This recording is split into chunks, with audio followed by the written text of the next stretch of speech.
Buddy, welcome back to Undefined. I am very excited for today's guest. If you listen to the show frequently or you know me personally, this guest really doesn't need an introduction, but I'll give him one anyways.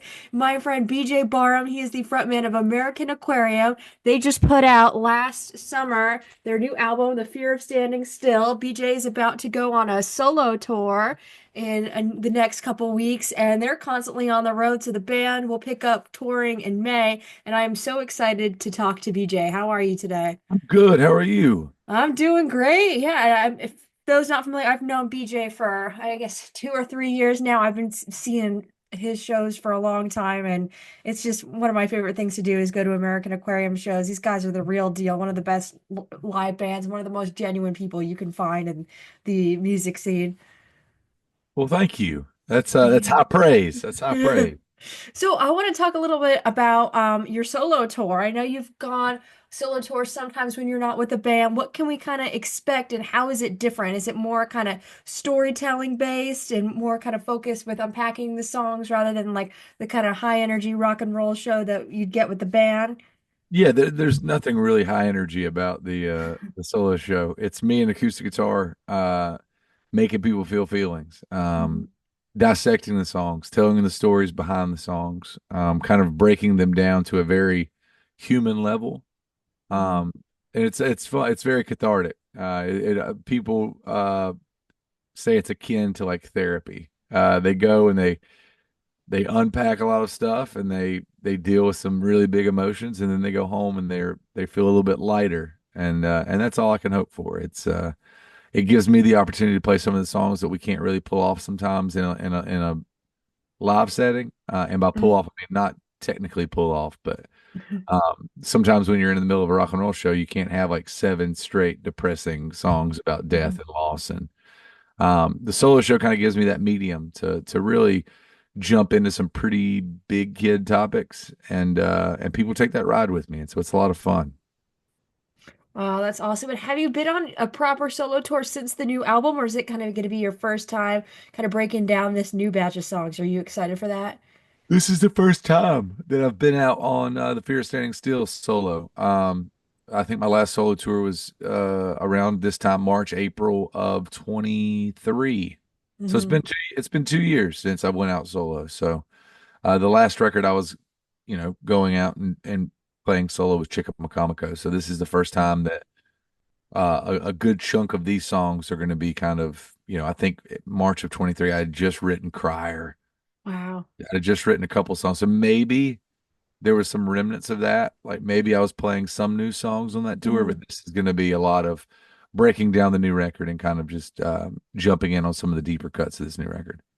And are you excited to kind of spend time with those songs in that aspect? Have you been thinking about the stories that you're going to tell or the ones in the album that you want to cover, or does it kind of come naturally the day before? Oh, these are the shows that don't have any set list. I don't have any. I have no idea how it's going to go until I get on stage in front of people. The only ones I really try to plan out. There's a lot of these towns where I'm doing two shows in one night, so I'm doing Hmm. like a 7 o'clock show and a 9:30 show, Oh, wow. and so I try to make those very different because there's a certain subset of our fan base that come to both shows. When I do Hmm. like a early and late show, they'll come to both, and I try my best to make them different shows, just so that people that pay to see the band twice aren't getting the exact same show twice, because that's my biggest pet peeve if I'm a fan is going to see a band twice on tour and they play the exact same set. It's just there's something not rock and roll about that. Hmm.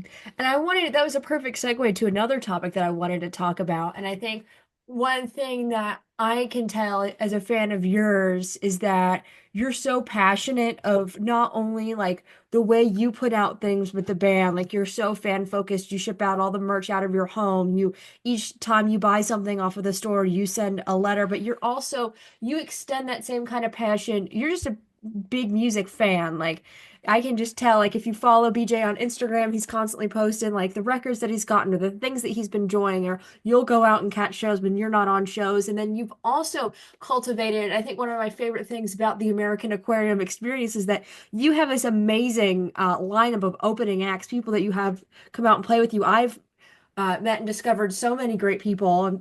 I had Justin Bloss on. I just had Corey Brennan on. Met, found them both through you.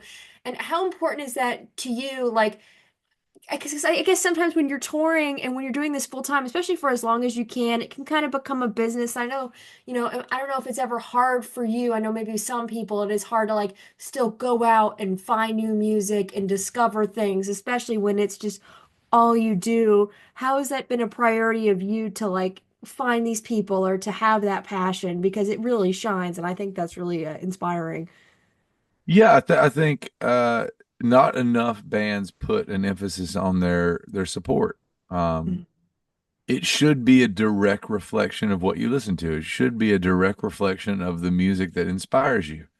And I'm lucky. I haven't like there's a lot of people that, 20 years into their career, they become a little jaded. Mhm. And they lose sight of why they started doing this in the first place. I was a music fan first and foremost. Mhm. Then I became a musician. That never dulled the fire that was my music fandom.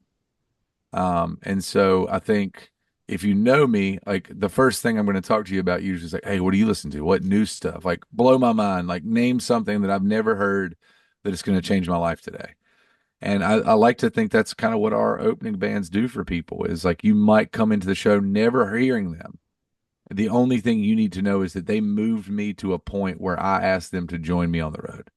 And Mhm. that's a big deal because I have a lot of friends who are musicians that I've never asked to open for us. Um, so for me to reach, and I pick everybody, I handpick everybody. Mhm. So for me to reach out and be like, hey, your music moved me to the point where I want to spend a week with you on the road. And I want my fan base to hear your songs. I want you to stand in front of them every night for an hour and show them what I see. Um, that's a that's a that's such a powerful thing. Like it's almost I understand how powerful that thing is that I wield and I take it very Mhm. seriously. Like some bands, they just have their manager like, oh yeah, put whoever on, put whatever the Mhm. flavor of the week's on, or put whoever else you're managing or somebody else at our booking agency. And for me, it goes way past that. It's like, does your music move me? And if it does, there's a good shot. There's a good chance I'm going to ask you to be on the road with me. Yeah, that's super powerful. And you described it perfectly. I mean, every time I go to American Aquarium show, I'm always blown away by all the different opening acts. I mean, I saw Gabe Lee was the first opening act, and then I saw Haley Witters at the Ryman with y'all, and then oh gosh, Margot Silker, Samantha Crane. I mean, so many good acts, and it's such a way like because it does fit. A lot of it does like just like kind of what they're about. It does also mold well with American Aquarium. It kind of fits, like it's a good pairing. And then I think most recently, I mean, Justin Bloss is absolutely incredible. Like I So listening to good. his So music good. after the show's like he needs to be like one of the greats. Like he's so talented. And the same with Corey, I had an experience. I was not familiar with Corey's music when I saw him open for you. And as soon as he got out there with that guitar and he was doing Tall Green Grass and the way that he was picking it, I was like, this is incredible. Like, where was Yeah. this? Like, and it's He's it's he's a true treasure. oh yeah, That Corey Brandon. we talked for over an hour yesterday. We were just talking about all kinds of stuff, music and movies and just everything. He's just the best, and it's been so awesome to find all of these things through American Aquarium. And a lot of these are new artists too. Like Justin Bloss has been, I mean, he's been around for a while, but he's put out like his EP was a few years ago, and you said he was your most listened to artist on Spotify that year. How do you go about like seeking new music? Do you hear it from friends? Do you catch shows, or do you just kind of float around the algorithms? Like, how do you try to stay on top of that, especially because like you're so careful with curating this experience for your concerts? Like, how do you make that an effort? I do it the same way anybody else finds music. I trust some of the algorithms like Spotify. They haven't been very good lately, but they used to be very good at taking what I listen to. And then they had this thing called the release radar. Every Mhm. week they would give you like 30 songs that came out that week. And Mhm. I'd say like the first four or five were like artists that like I actively listened to a lot. And then it would start divulging into this like here's something that sounds a lot like what you like, but you've never heard of. Or this is Mhm. their first record, or this is somebody that is brand new. And that was a really good way. I found Adeem the artist that way. I found I Margot love Silver Doom, that yeah. way. I found so many people that I call like friends now. I found them because Mhm.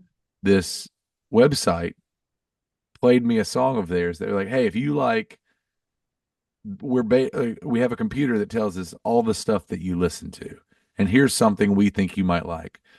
Now it's very much like pay for play kind of stuff, Yeah. and that's unfortunate. But and also just being on the internet, being on Instagram and keeping up with what your friends are sharing, keeping up with the opening bands that your friends are taking out, and listening Mhm.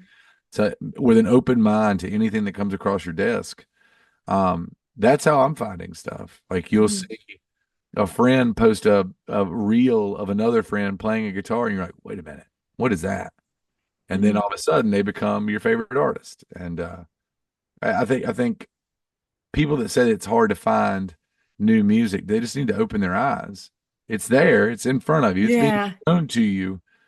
You're on the internet half Mhm. your day. Like just pay attention to what it's trying to show you sometimes. And that's how I find a lot of the new music. And Yeah. I'm lucky. I'm in the business, so Mhm. people are constantly sharing stuff with me. People are constantly being like, "Hey, you should listen to this new artist I represent," or "You should, hey BJ, we're longtime friends. You should hear this new Mhm. record that I have." Like Justin Bloss came to me because John Moreland sent me his record. Wow. John Moreland just sent me like a Dropbox and, No way. and was like, "Hey, a friend of mine has a really new record and it's really good." And I found John Moreland because R.C. Edwards from the Turnpike Troubadours took me to the Mercury Lounge one night and was like, "I'm going to take you to see the best songwriter nobody's ever heard of." And this is before In the Throes. This is before Yeah. anything. And I went and saw John Moreland at the Merc in front of 10 people. Wow. Fell in love. So it's funny because like you go down these like I can there's a lineage to this thing, and anybody that I've taken out, I can usually tell you where I've heard of them from. I can usually point it back to this artist that told me about this other artist, and then the way I found that other artist was this other artist told me about them, and it's it's I think as long as you don't shut your brain off and tell Mhm. yourself, okay, I found all the music that I need to find, Mhm. like it's there to be found. You just got to do a little bit of digging. Yeah, and I had a similar conversation like that when I spoke to Will Johnson a couple months ago, Will's and the we were, best. oh, He's so good. he's the best. But we were talking about, especially like as you get older, that I feel like there's been like a stereotype of once you hit a certain age, it's like, oh, they don't make good music anymore, and it's just you have to put your ear in the right places. And what Will was talking about is like an exercise that he would do is if he's heard of a band but he's never heard them, and he'll go back and do that, and I do that too. Like there's been a lot of bands where I've heard their names so many times but I just haven't done that deep dive. So I try to make an effort to do that, especially like you said, when you're online, you're hearing everybody talk about a certain person, like you know it's going to be good. That's how I found MJ Lenderman, is that I heard everybody talking about him, and then I was able to catch him at Proud Larry's. And Oh, that you was saw like MJ Linderman at Proud Larry's? yeah, I felt like Oh, I that's witnessed incredible. history. Yeah. I was able to meet him afterwards. It was like it was one of the craziest things. I was like, I don't think I'll ever experience something like this again. Like this is going to be something that I'm going to be telling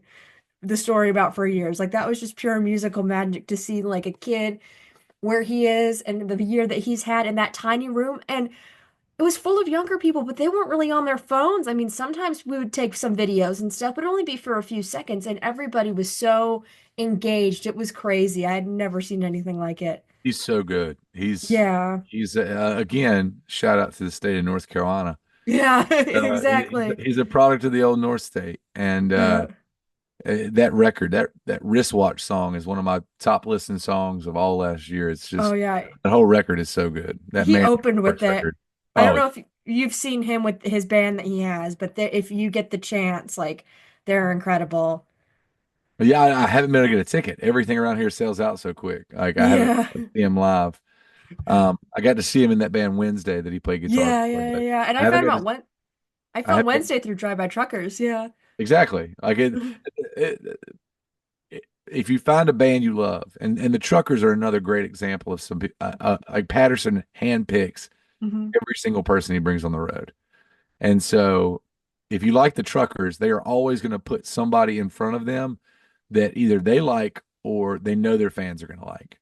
And that was why it was such a big honor for us when we went on tour with the Truckers last year, Yeah. because I know that Patterson picked us. And Uh-huh. that is like the biggest like badge of honor is like one of your favorite bands. It wasn't their management, it wasn't their booking agency. It was like them being like, I think we should take American Aquarium out. And you're like, fuck yeah, this is amazing. Was that one of like the most surreal moments? Because I know that especially like, Southern Rock album, those early records, Decoration Day, they were a huge influence on you. When you were that kid in the van listening to those records, I'm sure you were touring, and that was just one of those essential things that really got you into music when you were younger. Like, how was that being able to go play with your heroes? And you've had a lot of instances like that too. I mean, like I know you were a big Lucero fan. Lucero played Road Trip to Raleigh. Like, how is it like to be at that level where you can kind of have this friendship with a lot of these people that you looked up with that kind of got you into what you do? Yeah, I think that's the thing they don't tell you when you start playing music is that if you do it long enough, your heroes become your friends. Hmm. Or if you do it long enough and you're good enough at it, your heroes become your friends. I don't want to get anybody's hopes up. Like a lot of stars have to align for your heroes to become your friends. But I've been very fortunate because all of the people that made me start a band, with the exception of like Bruce Springsteen, Yeah. um, are in my phone. Like I can call them up, I can send them a text message, and that's I don't take that for granted. It's a really really incredible thing because we live in such a comparative culture that we're Hmm. always looking at the stuff we don't have. We're Yeah. always looking at the festivals we didn't get, or the tours we didn't get, or the shows we didn't get, and we're not looking at the stuff that this life has given us. And the past few years, especially since becoming a father, Hmm. I've really tried my best to focus on the positive. I've tried my best to focus on the things that we have got. And one of those is these incredible relationships with people that made me start playing music. Like Hmm. they didn't know me and I didn't know them, but like they influenced me to the point where I was like, man, I think I could pick up a guitar. I think I could write songs. And they're the reason that like I started on this crazy trip 20 years ago. And it's fun because, either their car slowed down a little bit or our car sped up a little bit. We got to the same point and we got to wave and introduce Hmm. ourselves. And I don't take that for granted. I think that's one of the real beauties of a career, not just being a blip in the music business. There's plenty of people who will put out a record or two and then fade into obscurity. What I like to call the lifers, the people that are in this because they're never going to be able to do anything else. This is what we do. We create, and that's what we do. Um, it's really fun when you cross paths with the people that made you start creating in the first place. Yeah, that's so inspiring. And I think, all kind of connected to everything we're talking about. And you said like lifers, you cultivated this whole kind of culture with your band and your fans, the way you run your operation, the merch, the shows, the road trip to Raleigh's, like you have these certain festivals that you hit every year, and you have like such a good relationship with your fans. I mean, that's how, like, every time after I see BJ, like, we come up, my mom, we catch up on live. Like, it's just so nice to be able to have that connection with the singer and to know that you genuinely care. Like, you're not, there's some people that they'll say hi, but you can tell, like, they just want to go back to the bus or they're just Yeah. trying to, and you genuinely love it. And I think, that's what shines. Like, I saw all the pictures from Road Trip to Raleigh and people come out through all over to come see you guys, or you can't just simply go to one American Aquarium show. I feel like you have a very die-hard fan base. How has it been for you to cultivate that? Are there any certain things like as this was coming together of you realize, oh, this works, like this is how I want to operate things? I mean, you've also been like super important to you to be independent. You've talked a lot about you've been advocating for merch cuts, and I think you've inspired a lot of other smaller musicians who are having these problems with venues taking cuts of their merch. You've been raising awareness to all these things and really connecting that good niche with your music. I was talking about this with Corey too yesterday. I think, with it's so the way that the music industry is now, I think it is so important if you can have your niche and your niche is strong, and you've done that successfully. Like, how important is that to you? Yeah, I think so many kids when they start playing music and or they enter into this business, they want domination. It's Hmm. either I conquer the whole thing or it was all a waste. And I've learned very quickly, like as long as you can carve out your own little corner of this thing, you don't need the whole pie. You just need a little, you need a slice of it. And that's kind of what our band has been able to accomplish through 20 years of diehard touring and treating people like human beings. We've been able to carve out our own little pocket of we have this really beautiful community that's kind of been cultivated through our songs and through the love of our songs. Um, but I try to tell the kid getting started, I'm like, it's not easy. It takes busting your ass for at least a decade for it to even get that airplane off the ground. Like, forget flying. Like, you spend the first 10 years trying to build a damn plane and trying to figure out how flight works. And the minute you can get it off the ground, the flying's easy. The concept of flying is easy. It's the getting the heavy thing with wings off the ground first that's really, really hard. Um, but once you get it off the ground, it's just maintaining. So when you build this foundational fan base of people that you've built fans not only through the love of your music, but also because of what you're willing to give back to them. You know, every night, of course, I want to go to the bus and go to sleep. Of Yeah. course I do. But that's never going to come before me standing in line telling people how thankful I am that they decided to come spend their 30, 40, $50 with me at the show that night, or thank them for getting a babysitter on a Tuesday night so they can go out and see a rock and roll show. Um, that always supersedes me being tired. That always supersedes me wanting rest or private time. Um, Fans always come first for me. And that's something some bands think they're above, which, you know, maybe they got thrust in the spotlight early on and they never had to build it foundationally. But if I've learned anything, those bands that get really big really quick without that foundation, that house falls down pretty quick once the label drops you, once the streams run out, once your third record didn't do as good as your first record. Hmm. And like, what do you have to fall back on? And for me, I have a group of a pretty large group of people that I can fall back on that are like, man, we've loved this thing since the beginning. We're going to love it till you put it down. Hmm. And I don't think a lot of bands have that. And I think the reason is because a lot of bands didn't build that. Hmm. And that's why anytime I talk to the younger people who are starting a band, and this is small business, this isn't just music business. Yeah. This is small business 101. Take care of the people that are taking care of you. You know, a local plumber, a local carpenter, a local general store owner is going to tell you the exact same thing I'm telling you is Hmm. put in the extra work to make sure that the people that are spending their hard-earned money on your what you're offering, make sure they feel Hmm. valued. Make sure they feel like you care or you're thankful.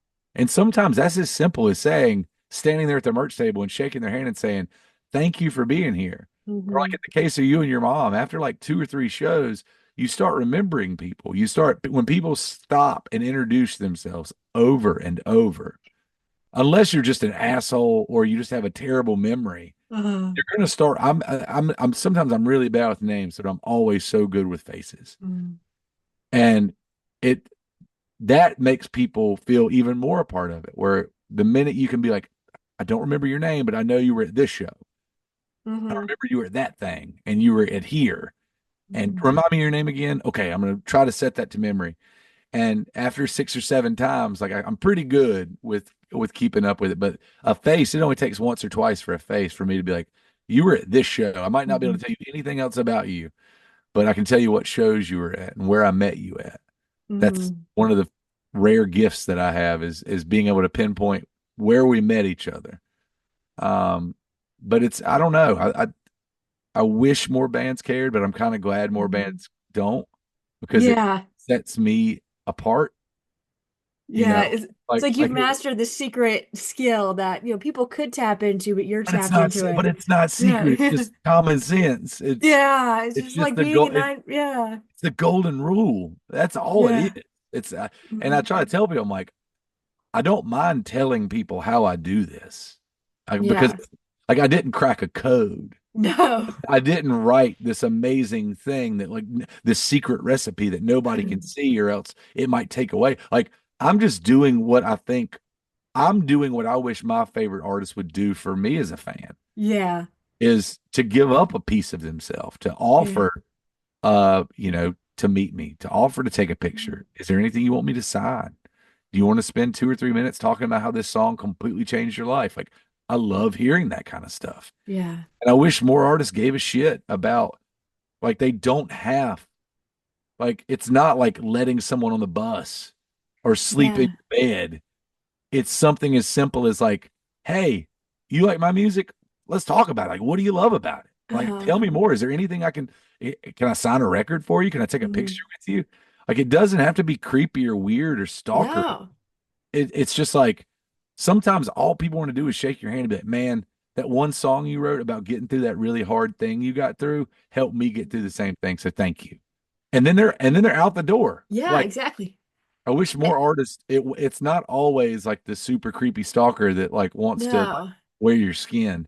No, You yeah. know, Yeah. most of the time people want a minute of your time just to tell you like what your music means to them. And like Mhm. I've never understood people that can't stand in line and take that. Now, don't get me wrong. Like if you're the Rolling Stones and you're playing in front of 40,000 people every night Yeah.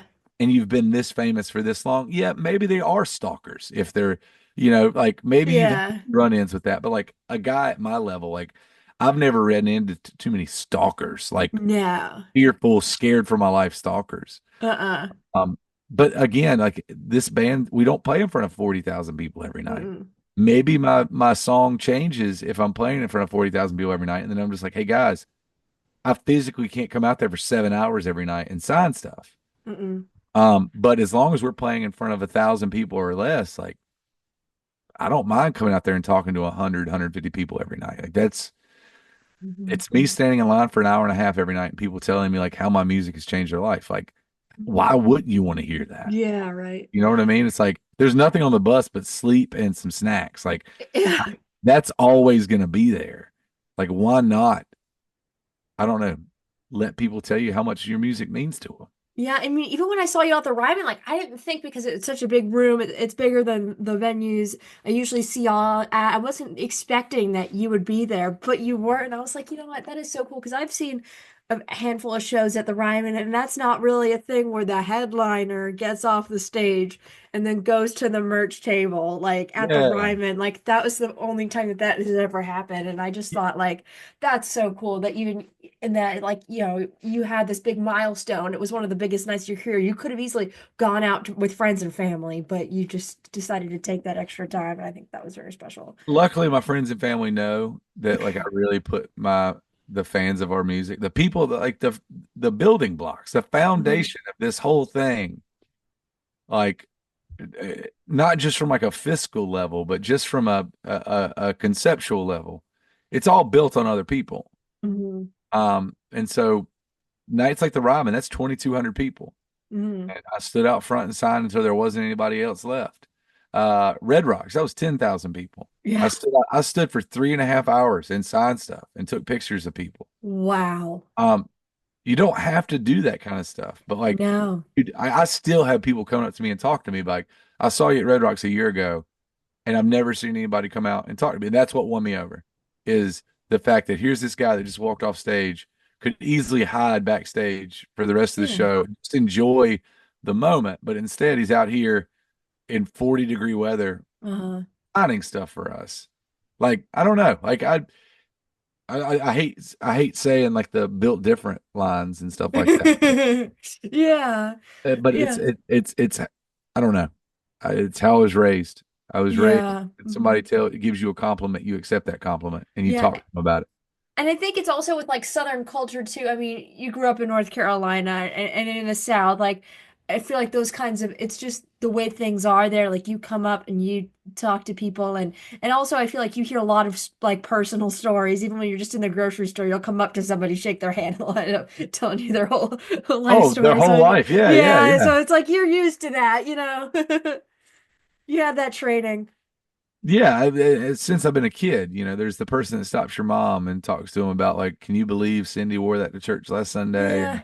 And then they catch up on it, and then they'll go into like, well, my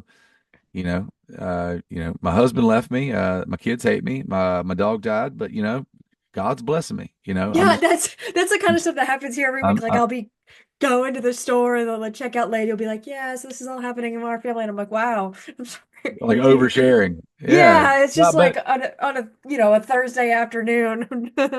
I think in the South we're conditioned for that kind of stuff though. I think we're Yeah. conditioned for somebody to come up to you and like trauma dump on you Yeah. because Yeah. because they're just looking for a way to like not like how do I say this in a nice way? The only reason people do that is to try to find to prove to themselves that they're not alone. Yeah. Because hopefully somebody else is like, well, I've been through that same thing, or I got through it this way, or Hmm. oh, telling me, listen to what happened to me last week, and then you realize Hmm. like, oh, everybody's having a rough go at it. Like life's not easy. Life is Hmm. extremely hard, and I think that we seek out this sense of community when we hit our low spots, and Hmm. and music is just that. It's just community. That's all music Yes. is. So when we hit our lowest lows, to go out and find whether it's a friend of yours sending a song of mine to you at a low Hmm. moment, or whether it's a friend dragging you to a show and then you're like, oh my God, like these people all act and believe and love the same things I do. Hmm. Um, at the end of the day, it's like that's all we're trying to build. Is we're trying to foster this community where people Hmm. feel safe to come and be themselves. That's all we Yeah. want. I just want 1,000 people, no matter what your background is, what your religion is, what your sex, your race, whatever you're into. For 90 minutes, you get to come and be a part of something bigger that doesn't question any of the other things other than Hmm. what's your favorite song? Like Hmm. that's important. Yeah, I think that's just the beauty of live music. I wanted to kind of talk more about, we grown up in the South, and I know that that is such a big deal I feel like it's influenced a lot of what you write is about where you've grown up. You have so many songs that reference North Carolina. I mean, and you also know how to capture that, how it is to live in a small town in that community with the culture. Like Cherokee Purples is the great example. Like you listen to that song, you have that imagery of what it's like to have that southern summer day with the tomatoes and the mayonnaise, or like things like Cape Fear River. I've never been to Reedsville, but I've been to enough small towns to know like exactly what you're talking about. And I'm actually getting my PhD in media studies at Alabama. And one of the things I really want to kind of maybe get a research on is like the importance of, telling these Southern stories and media. I was inspired because Ole Miss actually has a Southern Studies course. And I was like, I listen to so many like music like yours, and it's really inspired me that I think I might want to write a paper on it. But I really want to know like how has that influenced you creatively, and how it continues to influence you and your experience with that. I don't know. It's just storytelling is such a huge part of just being Southern. Um, so like my grandfather wasn't exactly the best like reader, but Yeah. he could talk to you. I think my grandfather had a fourth grade education, third or fourth Hmm. grade education. So he wasn't technically book smart, but he Hmm. was a very, very smart man. He figured it out. Um, but stories have always been such a huge, both sides of my family. Stories have been such a huge part of how you relay information. Everything comes in this narrative form. And like I said, a very undereducated swath of the South can tell the best. They still tell the best stories. You don't have to go to college to learn how to talk. You don't have to go to No. college to learn how to tell a good story. Maybe stretch the truth a little bit. Um, Growing up surrounded by people that told great stories was a huge influence on me. It taught me. And then as you get into, seventh, eighth grade, you start becoming familiar with some of the great Southern writers and learning that like, oh, wait, this isn't just like your uncle telling a story about fishing. Like even like the greats from the South, like were really good at like telling stories. Your Flannery O'Connors, your Faulkners, your Mm. Ole Miss has a whole graveyard full of Yes. a lot of the great ones. Uh, Uh-huh. but I think I don't know. I look at it like I'm just carrying on a tradition. I'm not again, goes back to what I'm not reinventing a wheel. I don't have a secret No. formula. I'm just experiencing life and then telling it through story form. That's all most Southern people have been doing since we got here. Hmm. Um, I'm just lucky enough to do it with a really great band behind me. And Yeah. and But at the end of the day, I'm just telling stories and singing them.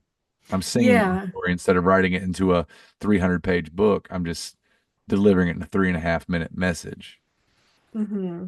So, Yeah, I mean, I've had conversations with my mom, like your songs, like it's almost comparative. And my mom taught English for several years, and she's like, it is poetry, and I think it's so great that you're able to tap into those places, and even like Chickamaucomico, like a lot of your songs are very geographical. And when you're touring, do you get more inspiration for that, or like how does that when you're going to put a location in a song? I know a lot of it's like from where you grew up, but how does that kind of come to you? uh, really depends. Sometimes it's where you wrote the song. You're writing about a very specific place, and you're sitting Hmm. there and you're looking around and you're describing the things around, like Casualties.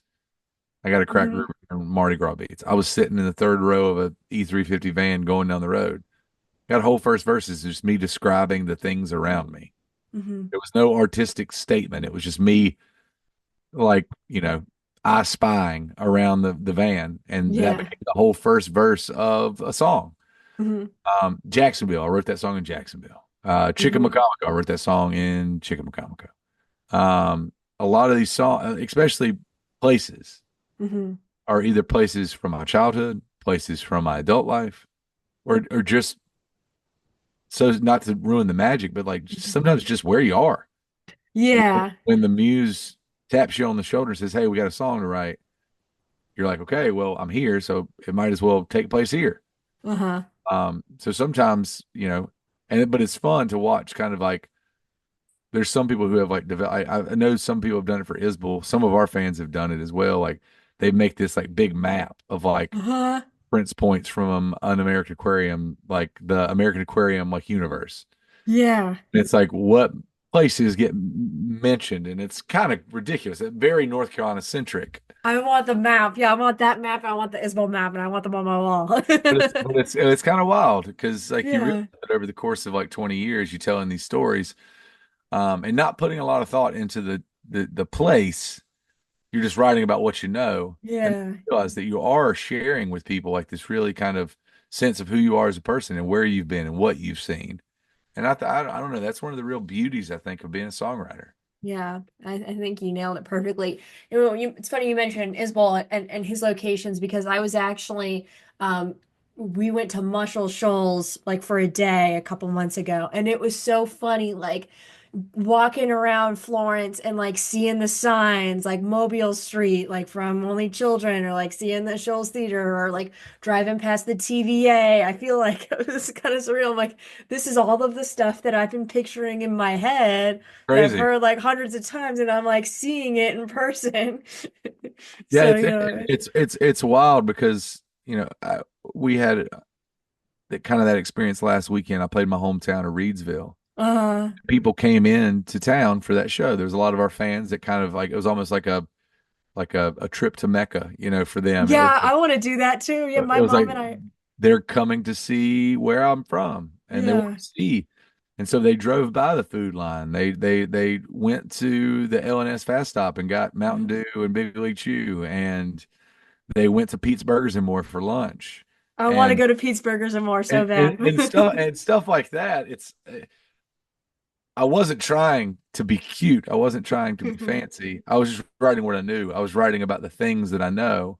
Uh-huh. And in turn, other people like have kind of like, I don't know, like they're larger in life now. Like I don't know what people are expecting when they got to Pete's, but I hope it lived up to whatever hype they had built in their head or Yeah. lived up to whatever image they had in their head. So Yeah, I want to do that trip one of these days. I've always been curious of this, and I've heard you mention it before. But you're actually the reason I got into Jason Isbell, and I am like fanatical about him, and he's like really changed my life. But I found out about him because you were talking about how he worked and produced Burn, Flicker, Die. I always kind of wanted to learn more about that story, like more of what that came together, like the behind the scenes. I don't know if you have any fun stories of how you got together with him and him recording the album in Muscle Shoals. I've known Jason for a long time.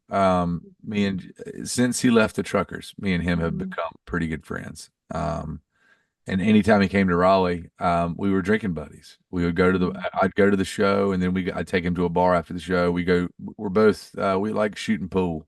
Mhm. We'd go shoot pool, and then we'd end up going to a Waffle House, and that was kind of what, anytime he came to Raleigh, I'd pick him up. We'd go driving around. And anytime I went to Florence, Alabama, Mhm. or Muscle Shoals, Alabama, he would pick us up and we'd do the same. And we'd stay at his house, or his apartment when he was living in the Shoals. Anytime we'd come through, we'd play, and then we'd stay at his apartment, wake up, go get breakfast. And then we toured a lot together in the early days. And then, he'd always joked about, when you're going to come down to Muscle Shoals and let us make a record. And finally, we got to this point where it was a turning point for our band, where we were kind of done, and we were really quitting. There's no Yeah. easy way of saying that. Like, we'd all had the conversation out loud and be like, man, we should just walk away from this. Like, there's no shame in trying really hard and just not making it. And Isbell kind of talked us out of it. Isbell was the kind of the one that was like, hey, if you'll come to Muscle Shoals and make this record, like, you need to make the record. And so we were lucky. Like I said, there's not many people that have a record with Jason Isbell's name on the back of it as the Mhm. producer. I think us and Josh Ritter, are the people that have had records produced by Jason. Uh-huh. Um, I think I might be one of the only people, other than a 400 unit record, that has Jason Isbell singing background vocals on every song. Yeah, I know. I Uh, love listening for it too. it's fun because you can hear it. Like, it's Yeah. on like, Jason has one of those uh voices that is extremely recognizable. Like, the minute you hear it, like, it can't be anybody else. It's Jason. No. Yeah. Um, there's a few people that kind of sound like Jason that are from Alabama that kind of sound that way, but Jason sounds like Jason. And Mhm.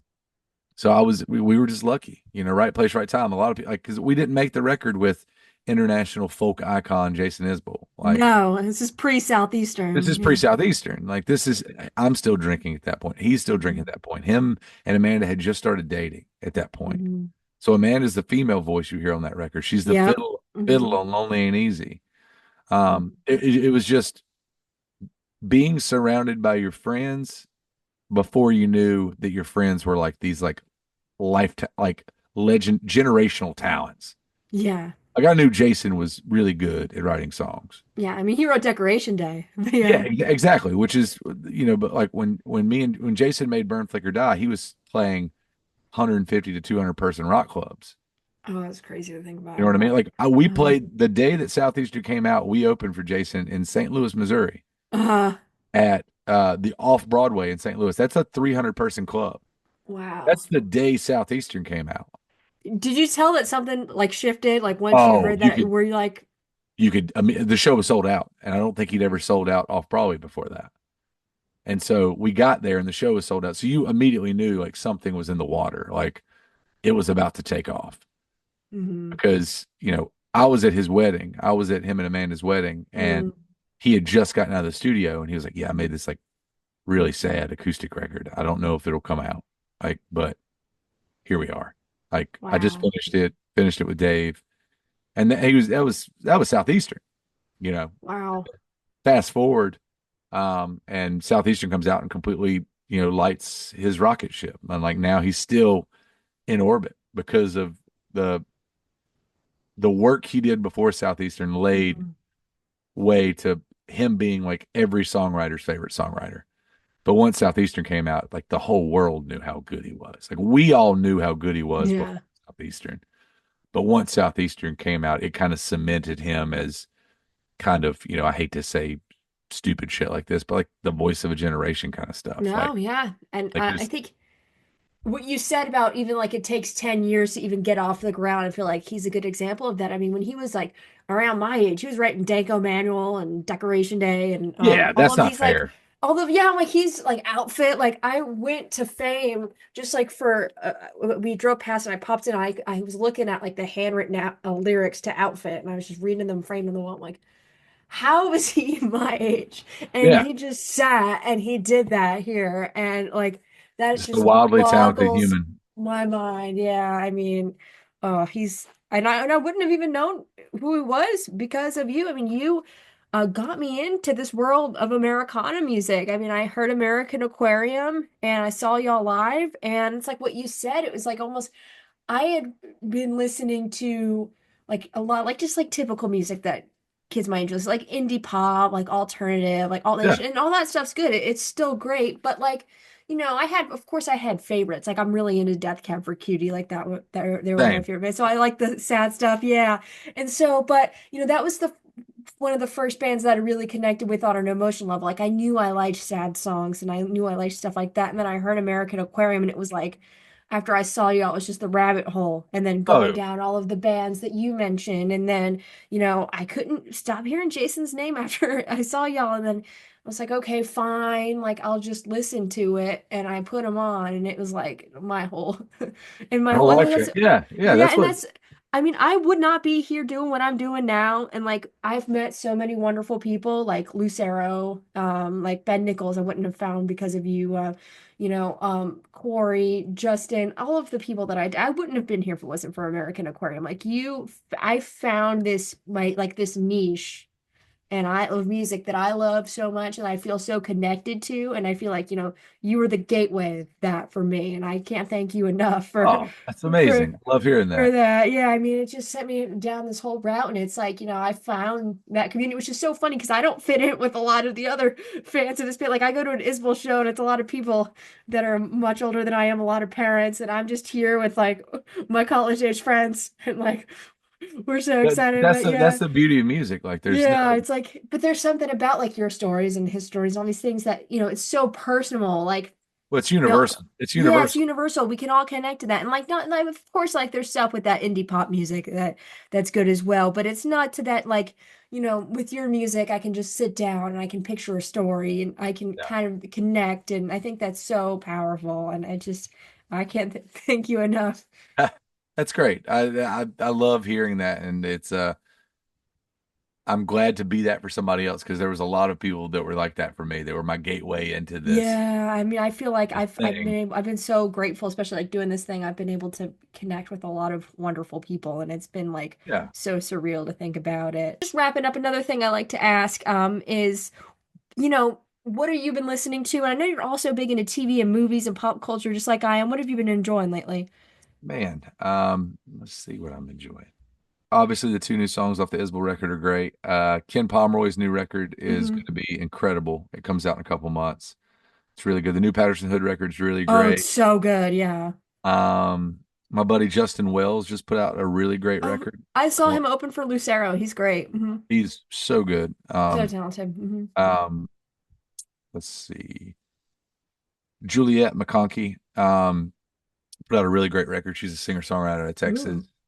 Shane, our guitar player, played some guitar on her Oh, record. nice. So it's a really great record that I've been listening to a lot lately. And yeah, Christina Murray has a new record coming out on New West Records. Um, and I think she's only got one single of the record out so far. But yeah, that's kind of what I'm listening to. I think my top listened song this month was Nolene Hoffman has a cover of a Luke Bell song called The Bullfighter. That's Oh yeah, really yeah. fantastic. Yeah, That's awesome. Yeah, the new Patterson record's great. I mean, he's just so good, so good. incredible. I love the song that he did with Waxahachie. Oh, Katie is her voice is one of my favorite voices of all time. Oh, she's the best. I'm seeing them with Wilco in May at Hell yeah, Avondale in Birmingham. I'm so excited. love that. I'm actually having Spencer Tweedy on in a couple weeks, so that's pretty cool. That's Yeah. amazing. Yeah. Awesome. Well, All right. Well, congrats. thank you. Thank you so much, BJ. It's just been, it was such a full circle moment to talk to you on this setting. It's always great catching up with you, and it was Heck just a yeah. lovely conversation. And I just really appreciate you and all you do, and just taking your time out of your Friday to chat with me. Heck yeah. Thank you so much for having me on.